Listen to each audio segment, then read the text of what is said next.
Market ने हर तरीके से लोगों को फंसा रखा है। जब ऊपर आती है तो ऐसा लगता है कि बहुत ऊपर चली जाएगी 23-24,000, फिर दिखता है कि वो नीचे जाने लगती है 21,200 की साइड आ जाती है, तो लगता है कि 20,000 की साइड भी आ सकती है। जो अभिजीत कह रहा था कि करेक्शन बाकी है मगर यहाँ नहीं होनी चाहिए, अब लग रहा है वो हो जाएगा। फिर ऐसा लगने लगा और इस वीक तक आते आते अब फिर से सबको 23 और 24,000 का एरिया नज़र आने लगा है, जो हमें वैसे भी नज़र आ रहा था पहले से ही।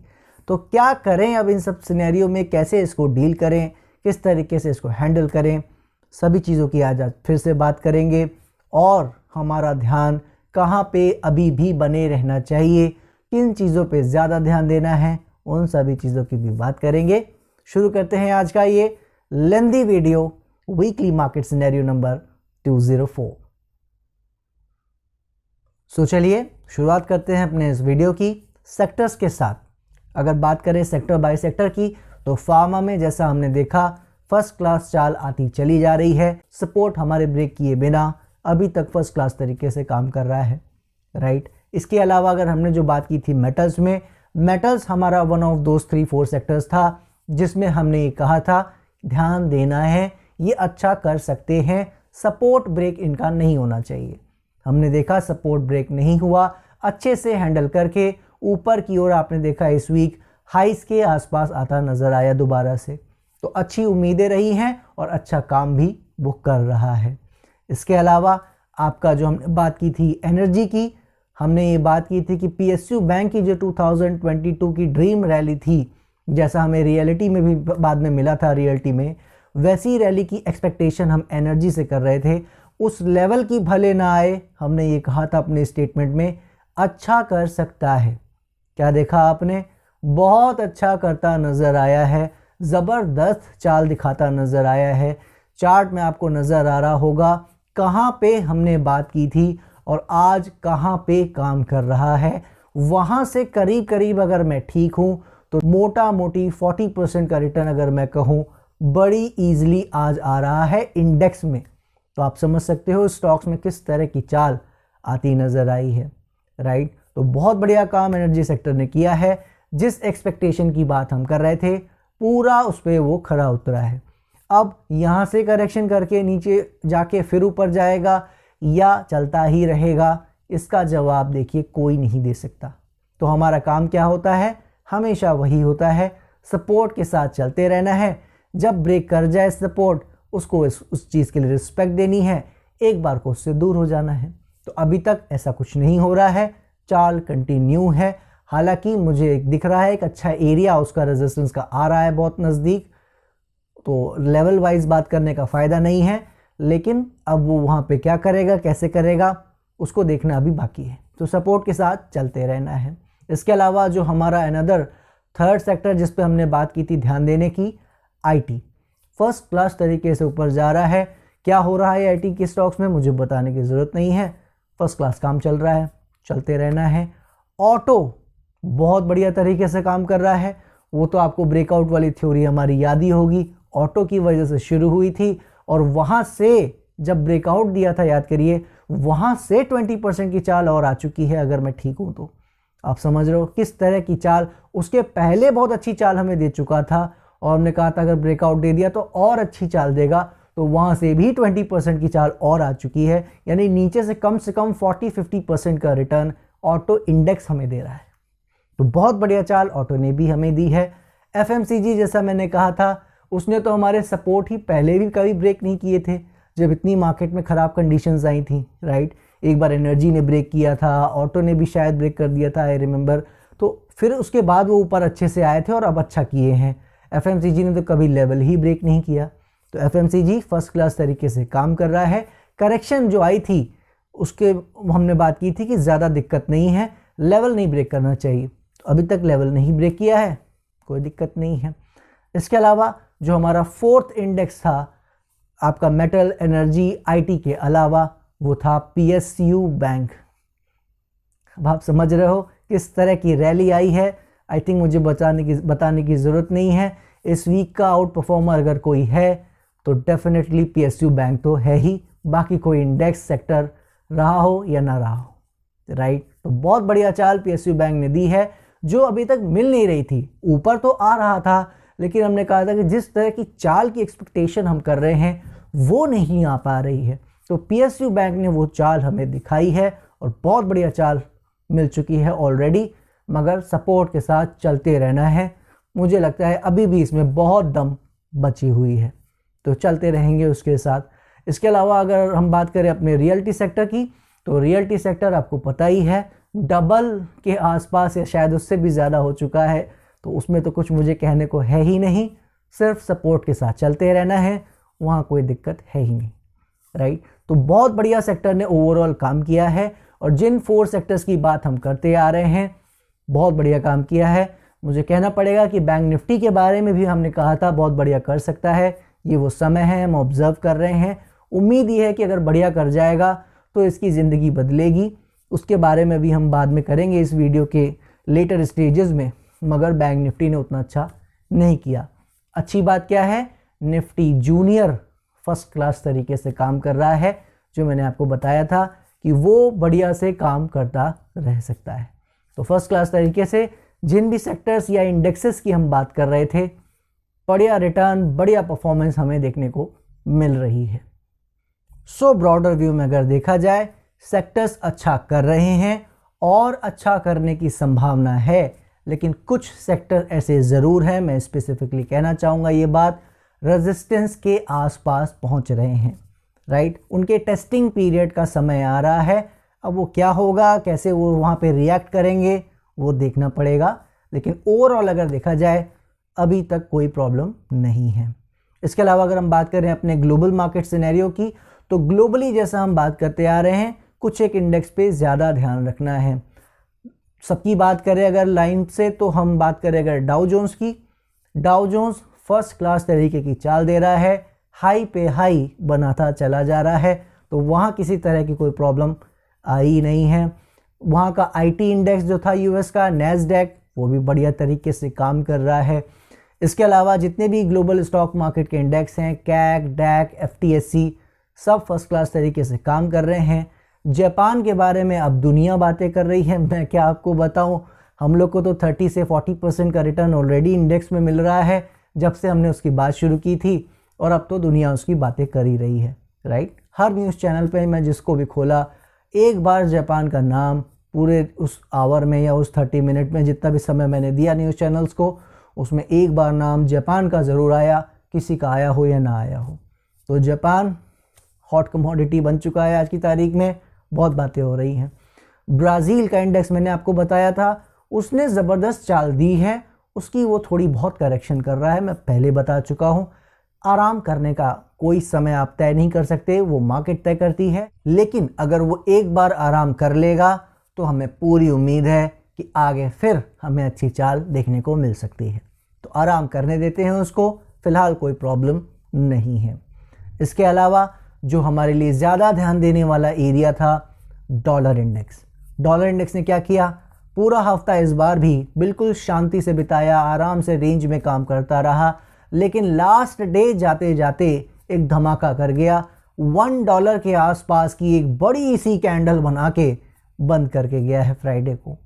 क्या करेगा देखते हैं, थोड़ा सा कॉशन हमारे लिए वो छोड़ के गया है, बाकी कुछ खास ऐसा हुआ नहीं है। बॉन्ड यील्ड एक बाउंस आया था, वो वापस आ गया, राइट। डॉलर इंडेक्स तो बाउंस आया है, वो भी बना हुआ है ऊपर ही, लेकिन बॉन्ड यील्ड वापस आ गया, ठीक है। तो क्या होगा वो हम देखते रहेंगे। इसके अलावा जो हमने बात की थी आपसे क्रूड ऑयल के बारे में, क्रूड ऑयल ठीक से काम कर रहा है, वहाँ भी कोई दिक्कत नहीं है। वो अपना ऊपर गया था, वापस नीचे आ गया, तो अभी ऊपर नीचे चलते रहेंगे, कोई ऐसी खास बात नहीं है जो हम कह सकते हैं कि ग्लोबल मार्केट कहीं कोई दिक्कत नहीं दे रहा है और प्रॉब्लम कहीं नज़र फ़िलहाल नहीं आ रही है।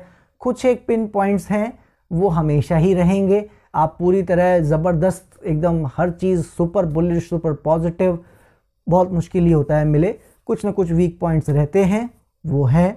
अभी उनसे ज़्यादा घबराने की बात नहीं है, क्योंकि सारा गेम जो चल रहा है वो अभी हमारी डोमेस्टिक मार्केट में ही चल रहा है, उनमें ही ज़्यादा ध्यान देना है। ग्लोबली सिर्फ डॉलर इंडेक्स के बारे में ही हम बात करते आ रहे हैं, उस पर नज़र बना के रखनी है, राइट। तो अगर अपनी मार्केट पे वापस आ जाएं और उसकी बात करें तो सबसे पहले बात कर लेते हैं स्मॉल कैप इंडेक्स की, जिसके बारे में हम बताते आ रहे हैं।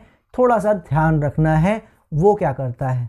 क्या किया उसने, देखा आपने, चार्ट आपके सामने आ रहा है, ज़बरदस्त चाल उसने दी है, हमारे उस एरिया को बहुत अच्छे से होल्ड किया है और देखिए किस तरह के लाइफ टाइम हाई पे भागता चला जा रहा है, कोई ठिकाने की बात नहीं है। और मुझे ये बताने की भी ज़रूरत नहीं थी, मेरा काम है आपको अपडेट करना, लेकिन आपने देख लिया होगा अपने पोर्टफोलियोज़ में, अगर आपके पास स्मॉल कैप्स हैं, फर्स्ट क्लास तरीके से इस वीक भी बढ़िया से आपका पोर्टफोलियो बढ़ता नज़र आया है, राइट। तो बहुत बढ़िया से चाल आ रही है, कहीं कोई दिक्कत नहीं है। बात कर लेते हैं अब हमारी निफ्टी के बारे में, चल क्या रहा है ये, कभी नीचे कभी ऊपर, उसके बारे में बात कर लेते हैं। अगर निफ्टी की बात शुरू करें तो आपको याद होगा हम उसमें क्या बात करते आ रहे हैं। कुछ हफ्तों के लिए हम ये बात करते आ रहे हैं कि वो अपने आराम करने के फेज़ में हैं। 22,100 का एरिया, 22,000 का एरिया जो रेजिस्टेंस का था, हम उसके बारे में बताते आ रहे थे कि इतना इम्पॉर्टेंट तो नहीं है, लेकिन रेजिस्टेंस एरिया है, उसको हमें थोड़ी बहुत तो इम्पोर्टेंस देनी पड़ेगी। अब उसकी वजह से जो तकलीफ़ चल रही है वो तो चली रही है, उसको एक बार किनारे रखते हैं। नीचे की ओर देखें तो हमने क्या बात की थी कि 21,400 का एरिया अगर डिसाइसिवली कट गया नीचे, 7-8 आवर्स की सस्टेनेबिलिटी और कैरेक्टर नज़र आ गया, तो आप देखोगे एक बार ये 20,500 से 700 का मूव बिल्कुल मारने जा सकता है, उससे थोड़ा नीचे भी जा सकता है, कोई ख़ास बात नहीं है, क्योंकि एक करेक्शन पेंडिंग चली आ रही है, बहुत अच्छी चाल हमें मिली है।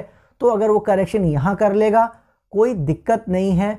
प्रॉब्लम मुझे है, हमारी इच्छाओं पे है, हमारे सिनेरियो पे है, वो ये थी कि अगर यहाँ ये एक बड़ी करेक्शन कर लेगा तो फिर क्या होगा, फिर ये आगे की जर्नी में ज़्यादा नीचे के धक्के मारते चलेगा, ज़्यादा अप्स एंड डाउन्स हमें देखने को मिलेंगे। जो स्मूथ चाल जैसी हमें स्मॉल कैप टाइप की मिलती अभी आ रही है या निफ्टी में नीचे मिली थी, वैसी स्मूथ चाल की संभावना बहुत कम हो जाएगी अगर ये करेक्शन यहाँ हो गई। ठीक है, क्या देखा हमने, अभी तक तो किया नहीं, इस वीक तक का जो अपडेट है बिल्कुल आपने देखा शानदार चाल आई और बिल्कुल अपने हाई पे जाके टिका दिया। फिर उसके बाद आखिरी सेशन में पता नहीं क्या हुआ, बजट के दिन जैसे सो रहा था, मुझे देख के ऐसा लगा उसको कि जैसा लगा उसको अचानक से नेक्स्ट डे याद आया कि अरे हमें बजट के दिन रिएक्ट भी करना था, हम भूल गए रिएक्ट करना, और एकदम से उसने नेक्स्ट डे ज़बरदस्त रिएक्शन किया। इवन मेरी वाइफ ने कहा कि कई बार ऐसा हो जाता है कि नेक्स्ट डे रिएक्ट करता है, राइट। तो इस तरह की बातें भी हमें सुनने को मिली और बहुत बढ़िया से उसने काम किया। तो कहने का मतलब ये है कि जो अभी मैं रेजिस्टेंस आपको बता रहा था वो अभी भी वर्किंग है। लोग जो बातें करने लगे हैं फिर से अब ऊपर 23,000 और उसके ऊपर की बातें करने लगे हैं, जो न्यूज़ चैनल में भी आने लगा है, राइट। तो अब यहाँ से करें क्या, जो $1 मिलियन क्वेश्चन है वो यही है कि भैया हमें ये बता दो अब क्या करना है, ये ऊपर जा रहा है कि नहीं जा रहा है, राइट। उसको दो पार्ट में समझ लेते हैं, ठीक है। सबसे पहले अश्योरिंग पार्ट। अश्योरिंग पार्ट क्या है? अश्योरिंग पार्ट ये है जो मैं आपको पहले से बताता आ रहा हूँ, ये 23 से 24,000 साइड बिल्कुल जा रहा है, वहाँ मुझे ज़्यादा कोई डाउट है नहीं। हम मार्केट के फॉलोअर हैं, कल को कुछ ये प्लान चेंज करेगा, कल को वो 4-5,000 पॉइंट वाला फॉल जो हम कह रहे थे कि एक फांस फंसी हुई है, उस तरह के सिनेरियो में अगर ये जाने लगेगा, उसका कुछ सिम्टम दिखाएगा तो हम उसकी बात करेंगे। बिहेवियर, साइकोलॉजी, सब कुछ मुझे कहना चाहिए 80 to 90% सिनेरियो हमें ये दिखा रहा है कि हम ऊपर जा रहे हैं आने वाले महीनों में, और कम से कम मुझे लगता है आने वाले 3-4 मंथ्स हमें अच्छे देखने को मिल सकते हैं, ऐसा मुझे लग रहा है और हम इसके बारे में बात करते आ रहे हैं, ठीक है। बीच में ये जो बम्प आया, जो करेक्शन आया, साइज़ में छोटा होना चाहिए, हम इसकी बात कर रहे थे, वो इसने किया है, तो उसमें कहीं अभी तक कोई दिक्कत आई भी नहीं है। प्रॉब्लम क्या थी कि वो थ्रेट कर रहा था लेवल को ब्रेक करके नीचे बड़ा करेक्शन करने का, राइट। तो जो पहला फेज़ हमने बात की अश्योरिंग पार्ट, वो यही है, कोई दिक्कत नज़र नहीं आ रही है। 10-20% डाउट हमेशा रहेगा, याद रखिएगा, वो बड़ी करेक्शन का, वो फंसा हुआ है पेज, वो बस थोड़ा बहुत वो बस मन में रखने वाली बात है, वरना ऐसे कोई प्राइस में दिक्कत नज़र नहीं आ रही है, ना ही साइकोलॉजी में। ठीक, पहला पार्ट ये हो गया। सेकेंड पार्ट जो था, जो शॉर्ट टर्म टाइम फ्रेम का था, उसमें हम ये बात कर रहे थे कि ये लेवल अगर ब्रेक करेगा तो दिक्कतें होंगी, लेकिन हमने देखा ऊपर हाई के आसपास आ गया और फिर वहाँ से एक तगड़ी फॉल हमें बंद होते होते नज़र आई फ्राइडे को, जिसके बारे में भी बात कर रहा था कि एकदम से जागा और जो बजट है उसके नेक्स्ट डे बहुत ऊपर नीचे ज़बरदस्त किया, राइट। तो वो जो ऊपर नीचे किया उसका क्या मतलब है, वो एक दिन का तो मैं आपसे नहीं कुछ कह सकता, लेकिन जो सिनेरियो है वो कुछ इस तरह का है। आज की तारीख तक बिहेवियर देख के उसको समझ लीजिए। वो ये है कि जिस तरह से ये ऊपर आ गया है उसका ये बिल्कुल भी मतलब नहीं है कि ये यहाँ से ऊपर चला ही जाएगा। याद होगा आपको, ये स्टेटमेंट मेरा आज का नहीं है। जब नीचे काम कर रहा था 21,500 के आसपास, अगर आप पीछे के 1-2 वीडियोस में देखोगे तो आपको मेरा ये स्टेटमेंट मिल जाएगा। क्या कहा था मैंने कि ऊपर चला भी जाए उससे फ़ायदा नहीं होगा, हमें ये देखना होगा कि यहाँ से किस तरीके से हैंडल कर रहा है बिहेवियर को और किस तरीके से प्राइस को मैनेज कर रहा है। तो सपोर्ट अभी तक उसने मैनेज किया है, रेजिस्टेंस भी उसने अभी तक मैनेज किया है। तो जब तक ब्रेकआउट नहीं हो जाएगा, क्लैरिटी के नाम पर तो हमें कुछ मिलने वाला नहीं है। तो क्या करें, तमाशा देखे बैठ के? ऐसा नहीं है। देखिए, मैंने आपको पहले बताया था कि ये थोड़ा समय बिता रहा है रेजिस्टेंस के नीचे, वो कोई दिक्कत नहीं है। ध्यान हमें ये देना है अब यहाँ से, या उसको समझ लीजिए कि अब जैसे जैसे समय बीतता जाएगा वैसे वैसे इसके नीचे जाने के चांसेस कम होते जाएंगे। ठीक है, क्या मीनिंग है इसका? अभी तक तो क्या था, आज की तारीख तक जब मैं बात कर रहा हूँ 50-50% चांसेस हैं कि ये 20,500 या उसके नीचे भी जा सकता है, अभी भी जा सकता है। ये गलतफहमी में मत रहिएगा कि ये अभी नीचे नहीं जा सकता है, ऊपर आने से कोई इसका कुछ चेंज हो गया, कुछ भी सिनेरियो चेंज नहीं हुआ है। इनफैक्ट मुझे थोड़ा डर इसलिए लग रहा है क्योंकि न्यूज़ चैनल भी बात कर रहे हैं कि 23,000 और 2, 3, 4, 5, 6 टाइप के टारगेट इस तरह से चैनल्स दे रहे हैं, राइट। तो इस तरह के टारगेट जब ऊपर आ रहे हैं तो बस मेरा ये कंसर्न है कि हम भी ऊपर ही देख रहे हैं, लेकिन पहले करेक्शन करके जाएगा या सीधे जाएगा, वो कश्मकश है, राइट। तो अब बस न्यूज़ चैनल जब आ गए हैं सामने टारगेट्स लेके, तो मुझे थोड़ा सा डर बैठ रहा है, अदरवाइज़ वैसे कोई दिक्कत नहीं है। बाकी क्या करता है वो मैंने आपको बता दिया। अभी भी ये उस जोन में है जहाँ पे ये समय बिता सकता है, जहाँ पे ये नीचे जा सकता है। ठीक है, जाएगा या नहीं, समय बिताएगा या नहीं, वो आने वाले 2 वीक्स में ये आपको खुद ही क्लियर कर देगा, और नहीं करेगा तो मैं तो आपको बताऊंगा ही। ठीक है, तो आने वाला 1-2 वीक जो है वो क्रूशियल है। आज हम जो शुरुआत हुई है फैब की, मिड फैब तक आते आते ये अपने आप आपको बता देगा कि ये क्या चाह रहा है। ठीक है, बाकी क्या करता है देखते हैं। और एक बात आपको और बता दूं, ये तो निफ्टी की परेशानी है। ठीक है, निफ्टी के अलावा अगर आप देखोगे तो स्टॉक्स तो वैसे ही बढ़िया परफॉर्म कर रहे हैं, मार्केट वैसे ही अच्छी चल रही है। अब निफ्टी परेशानी करेगा तो फिर सब वापस आ जाएंगे, वो हम सब जानते हैं। ठीक है, तो उस चीज़ को देखने के लिए मैंने आपको एक इंडेक्स और बताया था, वो आपको याद होगा, जो हम यहाँ पे इस वक्त ऑब्जर्व कर रहे हैं। क्या नाम था उसका? Bank Nifty. बैंक निफ्टी हमने आपसे बात की थी कि वो परेशानी में आ गया है 47,000 लेवल को ब्रेक करके, जो उसको नहीं करना चाहिए था इस दौरान में, जब हम उसमें ऑब्जर्व कर रहे हैं जनवरी से लेकर मार्च के टाइम के बीच में, राइट। लेकिन फिर भी जब नीचे एकदम लो पे खड़ा था लास्ट वीक, तब भी मैंने आपसे ये कहा था कि परेशानी में ये ज़रूर है, दूर भी हमें रहना चाहिए, लेकिन मैंने आपसे कहा था कि ज़्यादा से ज़्यादा नीचे लेवल देखने का एरिया है 44,000 या उससे थोड़ा नीचे 200-300-400 पॉइंट की बात नहीं है। ज़्यादा से ज़्यादा वो एरिया इसको बचा लेना चाहिए, लेकिन क्लैरिटी हमें थोड़ी सी, एक कॉन्फिडेंस कह सकते हो आप, तभी आएगा जब ये 47,000 47,500 का एरिया पार कर पाएगा। इस वीक का हाई पता है आपको क्या है? 46,900 के आसपास है, जो अभी लास्ट सेशन को लगा गया है। यानी 47,000 से 100 पॉइंट नीचे सिर्फ हाई लगा गया है और फिर गिर गया है, 46,000 आ गया है, राइट। तो वो 900 पॉइंट ऊपर से साफ हो गए ऑलरेडी। तो अगर मैं इसको आपको समझाने की कोशिश करूं, जो मुझे लगता है आप समझ गए होगे, समझदार तो आप इतने हो, रेजिस्टेंस एरियाज के पास से घूम के बंद हो गया। अब दो ही बातें हैं, या तो वापस ऊपर जाएगा, लेवल ब्रेक करेगा, अच्छा कर देगा, तो वो वही बात है, वो निफ्टी में भी अच्छा करेगा, बैंक निफ्टी में भी अच्छा करेगा, तो फिर अच्छा हो ही जाएगा, वो कोई बात ही नहीं है। लेकिन निफ्टी से ज़्यादा परेशानी की बातें आपको पता ही है बैंक निफ्टी में चल रही हैं, क्योंकि उसने अपना लेवल ब्रेक किया था जो निफ्टी ने नहीं किया है। तो प्रॉब्लम ये है कि बैंक निफ्टी रेजिस्टेंस छू के आया है, तो अब ये वापस नीचे जा रहा है अपनी जर्नी कंटिन्यू करने, या क्या करने जा रहा है वो वक्त बताएगा। मैंने आपसे कहा था कि इसमें अभी देर नहीं हुई है, ये अपने सारे चीज़ों को ठीक कर सकता है। आपने देखा है इस वीक सिम्टम भी मिला है, पीएसयू बैंक का इसको सपोर्ट भी मिला है, और पीएसयू बैंक तो आगे भी अच्छे लग रहे हैं, राइट। तो इसके पास ये मौका है कि अपने आप को सुधार ले, लेकिन प्रॉब्लम क्या है, अभी भी वो सुधार पाया नहीं है, ये हमारी होप ही है अभी तक। तो जब तक ये इन लेवल्स को पार नहीं करता है, 47,000, 47,500, इन एरिया को डिसाइसिवली जब तक काट नहीं जाता है, तब तक ये डेंजर जोन में ही रहेगा। और डेंजर जोन से मेरा मतलब है कि ये 44,000 नीचे मोटा मोटी मान लो आप, और 47,500 ऊपर, ये 3,000, 3,500 पॉइंट का जो ये जोन है, इसमें या तो समय बिताएगा।